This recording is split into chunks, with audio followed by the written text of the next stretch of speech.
Madda walitti bu'iinsaa yeroo dheeraaf Itoophiyaa keessa turetti falakaa'uuf mootummaan Komishinii Marii Biyyaalessaa hundeessuun ajandaan marii biyyaalessaaf ta'u walitti qabamaa jira. Muuxannoo addunyaan gama kanaan qabdu bu'uura taasifachuun hanga caamsaa 27 bara 2017tti naannolee 11 fi bulchiinsa magaalotaa lamaan irraa ajandaan walitti qabameera. Boqonnaan ajandaa walitti qabu kun yeroo 14ffaaf Finfinnee galma Barkumeetti dhaabbilee fi waldaalee federaalaa 38 hirmaachisuun ajandaalee irratti mari'achaa turan qindeessuun Komishinii Marii Biyyaalessaaf kennaniiru. Sagantaa ajandaa walitti qabu kana irratti hirmaachaa kan turan kantiibaan magaalaa Finfinnee Aadde Adaanech Abeebee carraa waliin mari'achuu dhabuutu yaada keenya gargar fageesse jedhanii sagantaan ajandaa walitti qabu Finfinneen keessummeessites karaa ifaa fi walamantaa qabuun kan gaggeeffame ta'uu dubbataniiru. ለኢትዮጵያችን የሚበጃት ነገር ለሁላችንም የሚበጀው ነው የሚለው በትክክል የተንሸራሸረበት ነው።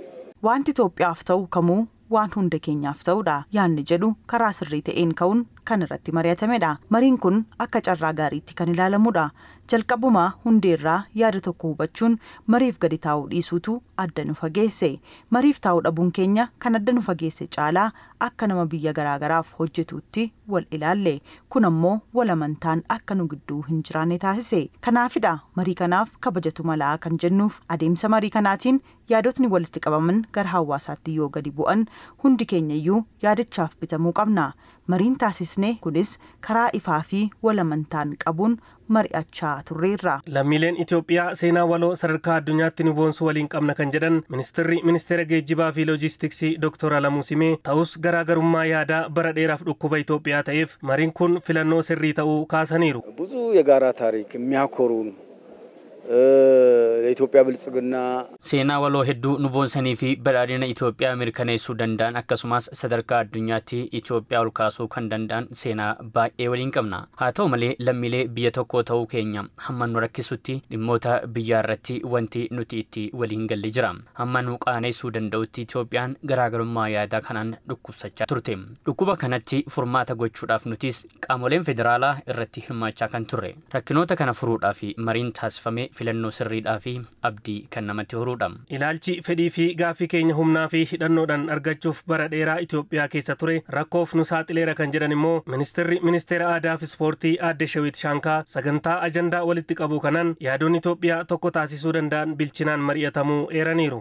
ከፍተኛ የሆነ መደማመጥ መመካከር መወያየት marii gaggeeffame irratti namni hunduu wal dhaggeeffachuun mari'atee qabeenya nuti waliin qabnu ol ka'ee akka mul'atutti marii bareedaa adeemsifne. Itoophiyaa fooyyooftee dhaloota dhalchisuuf garaagarummaa humnaa osoo hin taane karaa fooyya'ee fi sirna diimokiraasii eegen dhaloonni furuu akka danda'uuf seenaa ce'umsaa guddaadha. Dhaloota keessatti ilaalcha rakkinaa mariidhaan furuun ni dagaagsa. Walitti bu'insaa fi seeneffama qeenxadhaaf sababni ijoon maali kan jedhu sirriitti irratti mari'anneerra. Mariin biyyaalessaa kuni carraa jalqabaa Itoophiyaan seenaa keessatti argattee fi Itoophiyaanotaaf filannoo sirrii fi furmaanni waaraan ittiin argamu akkasumas ashaaraa gaarii Itoophiyaa bu'uura kan kaa'u waan ta'eef ilaaf ilaameetiin haa mari'annu jechuun kantiibaa magaalaa Finfinnee Aadde Adaanech Abeebee dabalatee ministeeronni sagantaa ajandaa walitti qabuu irratti hirmaatan kunneen waamicha dhiyeessaniiru. እንመካከር የሚለው ትልቅ ዕድል ነው ለኢትዮጵያውያን.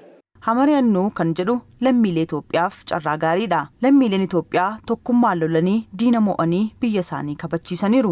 Ta'es garuu injifannoon boodas mari'atanii biyya isaanii kabachiifachaa hin turre. Amma nu haa ga'u. Hamariyannu biyya keenya gara boqonnaa haaraatti hafinnu walis haa dhaggeeffannu jabaannee biyya keenya haa ceesisnuun jedha. ኢትዮጵያ በእድሜዋ እስካሁን በነበረችበት እድሜ ለመጀመሪያ ጊዜ ያገኘችው ዕድል ነው. Itoophiyaan umrii dabarsitee keessatti carraa marii biyyoolessaa kana yeroo jalqabaatiif argatte.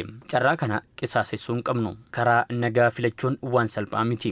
Obsa meeroo ofii to'achuudhaa fi dhukkuba nama biraa dhaggeeffachuu barbaachisa. Garuu hawaasaa fi biyya keenyaaf jennee keessattuu qaamoleen hidhatanii naannoo Oromiyaa fi naannoo Amaaraa keessa socho'anii hawaasaa fi biyya isaaniitiif quuqama qabu yoo ta'e mariin kun filannoo gaariidha. Karaa waraanaa uummanni Itoophiyaa ifatee jira. Namni hundinuu kan hawwuu fi abdiidhaan eegaatii jiru marii biyyoolessaa kana ajandaa isaanii fidanii carraa kanatti akka fayyadamaniif waamicha hundeessaafi. ምክክር ትልቅ አሻራ በኢትዮጵያ ታሪክ marii biyyaalessaa kun ashaaraa guddaa seenaa Itoophiyaaf kaa'ee kan darbuudha. Itoophiyaa jijjiiramtee dhaloota dhufu dhaalchisuuf bu'uura kan kaa'uudha. Kanaaf yoo itti fayyadamne baay'ee nu fayyada jedheen fudhama.